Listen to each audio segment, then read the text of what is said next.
Greetings, humans of Artville. Today we are going to be doing block letters. Yes, so I'm Carrie of CR2F, and this is my friend. My name is Linus. He's helping me today. So we're going to start by learning about block lettering, and then we're going to make a piece of art with it.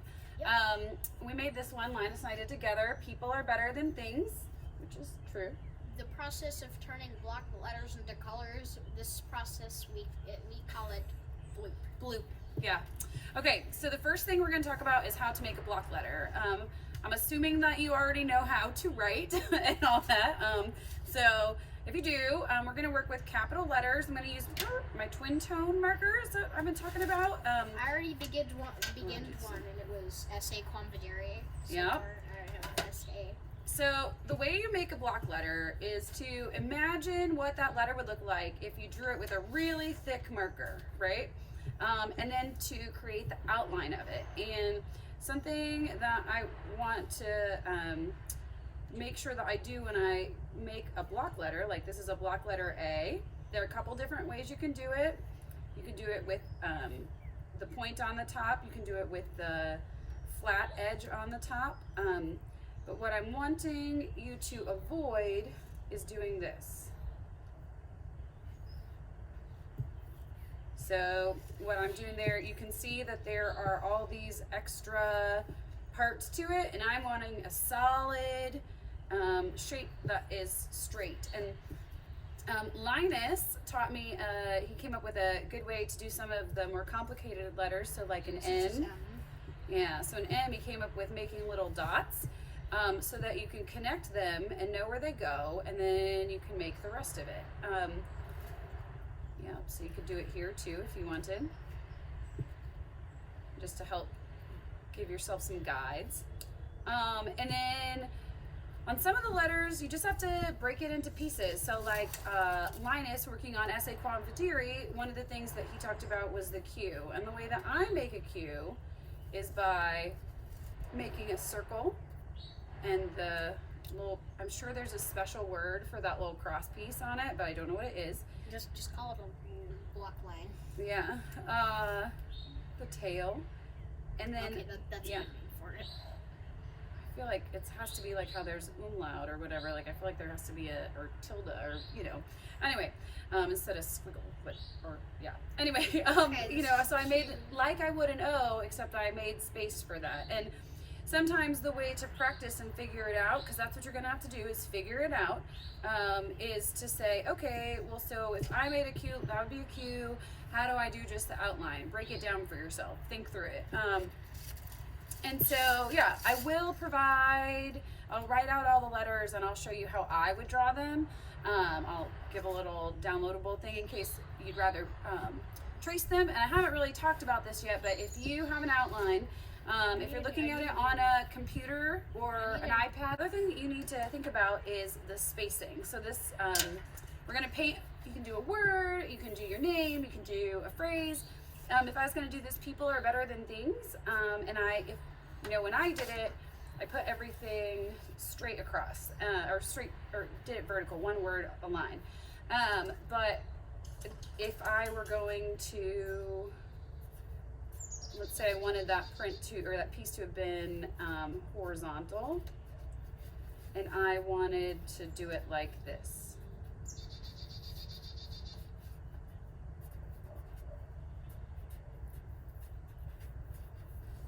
So you have to count out, here, let me help. Count this out. What you want to do is you gotta, I always put an X where there is a space so that I make sure and account for that, and then I count. So for this line, 1, 2, 3, 4, 5, 6, 7, 8, 9, 10. So I need my middle 5 and 5. This one, 1, 2, 3, 4, 5, 6, 7, 8, 9, 10, 11. So that means that the middle is a letter this time. So that happens to be the R. So 5 and 5, and the R needs to be in the middle when I'm spacing everything. And then for a single word, 1, 2, 3, 4, 5, 6, so my spacing is in between here. One thing to note too, and depending on how you spell things and how you write it, this could change, but this I here, I'm probably going to have to write it like this to make it take up the space and be visible, right? Like if you look at this, things, the way this eye is how it, if I had just done a straight line, it kind of would have gotten swallowed there. So, okay. So, did you have any other letters that you wanted to talk about, Linus? Because I know you... A? Well, we talked about A. And, well, here, let's show how some of them are easy, right? Like the L. And Linus is really easy. And I think I's are easy as well, because they're just a solid piece. I mean, that was a little bit tricky. Lowercase is harder. Lowercase is harder, and you can choose whether or not you switch between them. And you can do a U with or without its little stand. I tend to go back and forth between capitals. Oh, another tricky one is an S, and so sometimes, I mean, I've made them so many times that sometimes I can just freehand them and they turn out nicely. But the other way to do an S is, so you do the top and the bottom, and then the inside top and the inside bottom. You connect the top right and the bottom left. So you have your ends here, and then you take this inside piece and pull it over, and you take this piece and you pull it over. That takes a lot of practice, but it is a way to get your S. Okay, so I'm gonna make, what do you need? An example of the A. Here. Thank you. You're welcome, and let me know if you need any others, okay? So I'm gonna do one that says junk, which is my siblings have that last name. So a J, and I'm gonna do it all connected together so that the Is this a good A? yes, but remember it's QUAM. I can fix that. You sure can. I can kind of fix that. What is it you were telling me that your art teacher would say when you made a mistake? Turn it into your. Yep. Make a mistake. Turn it into your artwork. You should do it. I love it. Yep. Wise words from my very wise art teacher. I like it. All right. And also, you are my other art teacher. Well, thank you, Linus. Okay. So, and the cool thing, I'm using a watercolor pencil for this because I think one of the advantages here is if I think that if I wanted this leg of the K to be wider, I can do that because I can blend it in. So I'm going to use my Jane Davenport paints, and I have already gotten them all wet. Oh, and Linus, we only have I left the little one inside, so we're just going to use the big water, okay? Alright, that's cool. Okay. And so now I'm using my soft comfort brush, and I'm gonna do one this time with like the pinks and purples and blues. And so even though I used blue or turquoise for the outline, so I'm gonna do it one letter at a time, and I'm starting with plenty of water and with the doing the outline of it, so that that part blends in. Yes, Linus? Can you blend in the Sharpie with the... You cannot, but we're gonna do, it's okay. We're gonna do, I think yours will look really cool though, because what I'm gonna have you do is draw some lines on top of it. I messed up on the E. Let me see. Can you hold it up for me? I think that's okay, because you know what we're gonna do? Yours is gonna look really cool when you're done. It's gonna look very uneven, and so in like a really artistic way. So we're gonna make it work. Okay. So I can make it kind of look like block E. Yep. And we're gonna add lines on top since you used a marker. Once it dries, we're gonna do we call it line work, so that you can make use of it. I mean, I very rarely just totally scrap a painting. I try and use that paper anyway, or make what I can, or do something else. I do sometimes just throw it away, but a lot of the time I try and Bad to throw your artwork away. pardon? It's bad to throw your artwork away. Well, so I kind of disagree with you on that. sometimes it's a lot of pressure that every piece of art that you make has to be great. I mean, because I think a lot of the reason that we make art is because it's pretty, and if you're too focused on it also being great, it's a lot of pressure, and it means you don't get to experiment. But I just don't want to waste paper when I can avoid it, because right, I'm an environmental engineer the rest of the time. Oh, I like that a lot. So I think you should make, I think you should make a middle for the D maybe. What do you mean a middle? Like it doesn't have its hole.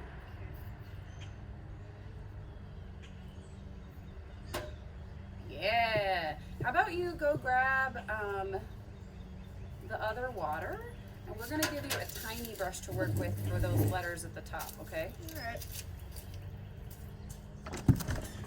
All right, so yeah, so I just fill it all in. And I like to use the side of my brush and make it flatten out here, so that that's how I'm getting the right amount. Okay. We're back. Awesome, thanks Linus. Okay. Water! Boom. Nuke. Everything explodes. Alright. Okay. Alright.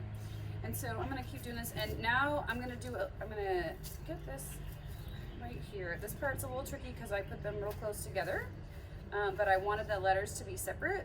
And then I'm gonna do what Linus calls blooping. So I'm gonna get some color on my brush, and then you're gonna tap it. Yeah, but you notice I'm being really slow and gentle and intentional about where I'm placing them, because it's easy to get out of the line. It's easy to make a big mess, and I'm even putting some on top of where I've already gone, because like there was already purple there, but it can really change the look. If you make a spot and it just is a solid dot and that's not what you're wanting,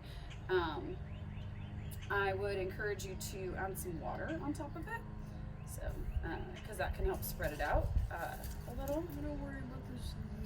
Okay. So yeah, so just this is where I'm gonna stop on those letters. I'm not gonna be able to bloop that you. No, you're not. I know which one you're talking about. Okay, and so now I'm gonna come and start working on my N. And so see how I I'm just made it moving like I just made it look like it's erupting paint. That's cool. You're good. You're good. I'm gonna make sure that this is not. It is. Okay, I It's your think dad. I might have added too much water. Okay. Yeah. All right. So yeah. So I'm gonna finish this out.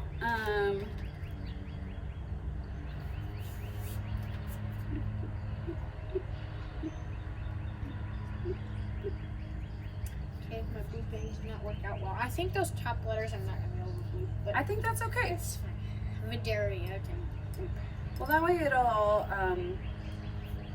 I like this yellowish color right here. That green. No, this one right here. That's not yellow. Oh, That's green. Okay. It's like a. Well, if you flip over that that little sheet of paper in there, Linus, it's the card that tells how it's the color card. It will tell you what they named that color. But you know, it might look yellower to you than to me. Eyes are weird like that. So. Why are eyes weird like that? You know, they don't really know, but they know that color can look different to people. And part of that is about the sensitivity of your eyes.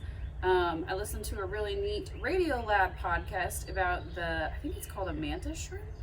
And they, I'll have to find it and link to it when I post. But it's really cool, and it talked about how many colors it can see, and about how I guess some people can see more colors than other people.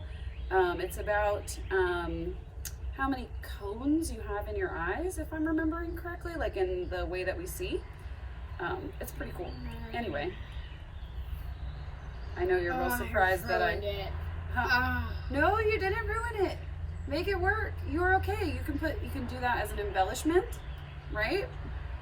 does kind of make Just sense. keep So it looks like painting. it's like erupting and like Well, fading. so I think you should keep painting, and it's practice. And if you are not happy when we're done, we can paint another one, okay?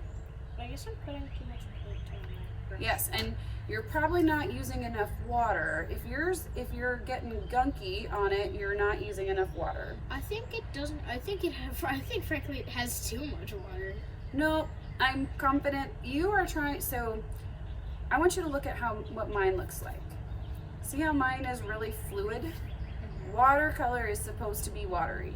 It is not supposed to be thick like acrylic paint or even like the tempera paint that you probably use at school sometimes. I use mostly watercolors. Okay, so but watercolor is supposed to be watery. There are different schools of thought on exactly how watery it should be, but if you're getting... Do you see my, do you like this watery? Yes. Okay, that's watery. Yep, watery is good to go. All right, so mine is almost done. I'm gonna do the wet on wet blooping in a minute. Have you seen the ugliest color on earth, supposedly? What's that? I don't know what it's called, but it's not ugly. Huh. I have not. I'll have to see what they say. I feel like a lot of people say it's like pea green, or in this neck of the woods, when you ask people what the ugliest color is, they say whatever color the opposing sports team's jerseys are. Right? I feel like that happens. Because for those of you who do not know, we have 3 universities here that in Durham and Raleigh area, and that are well known, and so it's funny. So I'm from Oklahoma originally, and when I moved here, people asked me who I would root for, and I would tell them Tulsa, and that's not an acceptable answer here. You can get away with like somebody better known, I don't know, Michigan or something, but you cannot say your small private university that you attended from your hometown. They don't take kindly to that. That's weird. Well, I mean, because what they're wanting to know, I mean, it's a thing here. It's a thing unlike I've ever seen. And I mean, like I said, I grew up in Oklahoma, OU and OSU. There's a lot going on there, right? But it's a whole different ballgame, man. Whole different ball game. Nice. Yep, I know. See what I did there? All right, so those are all of my additions that I'm gonna make, and then I'll show you guys what it looks like when it's dry. But and I'll show you Linus's too. But thank you very much for watching. Wait. Thank you for helping, Linus. All right.